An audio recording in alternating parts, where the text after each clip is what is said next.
folks. I have literally just did not know I was talking the entire time when it's not even recorded. So, Uber story talk about America.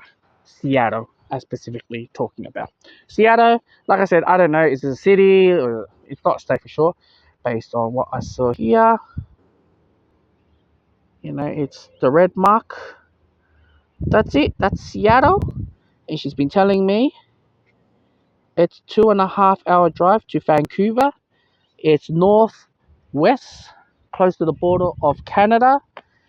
It is, it's where Starbucks birth originated from.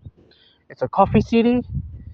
And I didn't ask, that's the only fun fact about, what I discussed with these couples while they're on their way back to the States.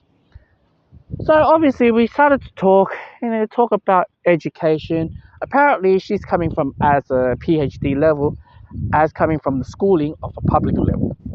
So then I try to explain to her, the hierarchy of education in a high school level. You got like public, government selective, then you have Catholics and religious, private schools, grammars, boardings, and then she's been telling me there's a government and public, and I don't know, they call college instead of university.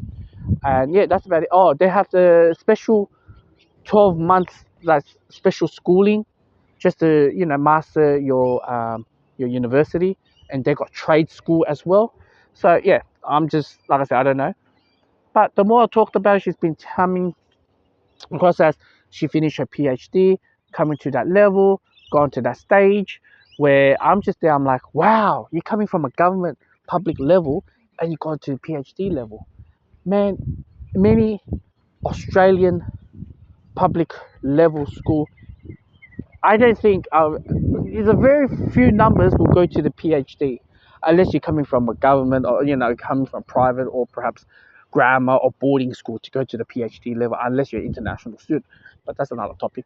But that's what I try to explain to her. I'm like, man, where do this American have this never give up attitude? I just wanted where we come. And they say like we have to fetch for ourselves. Nobody's gonna bail us. And anything goes well, we have no safety net. Unlike you guys have safety nets such as unemployment rate, unemployment benefits, or healthcare, or whatsoever. We feed to ourselves. That kind of got me thinking. But their motto is to drive harder, stronger, competitive, which I liked. Which I told him like, oh, tipping culture in America. Tell me a bit about it. And they've been telling me like, oh, the tipping is like, Seattle's been gone to the stage where cashless, and I'm like, I thought you guys are more cash based, because you have the tipping culture and things like that. Then she's been telling me, oh, when we do give tips as a cashless, which is a Visa and debit card, we have to do a signature, and I'm like, huh? Why do you need a signature? If I wanted to give you X amount, why do I need a signature? She couldn't even answer me. She's like, that's a very good point. Never thought I cannot answer that. And yeah, and I also asked her, oh, I know in Australia we don't use American Express, but how really popular American Express is? She's like, well, American Express is actually not that popular in comparison to debit and Visa. So I'm just there, I'm like, oh wow, because Aussies who use American Express, obviously there's a higher limit on with the credit, but also what's the other word?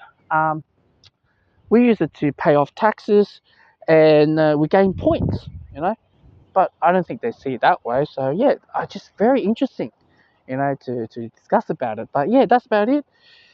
That's Seattle.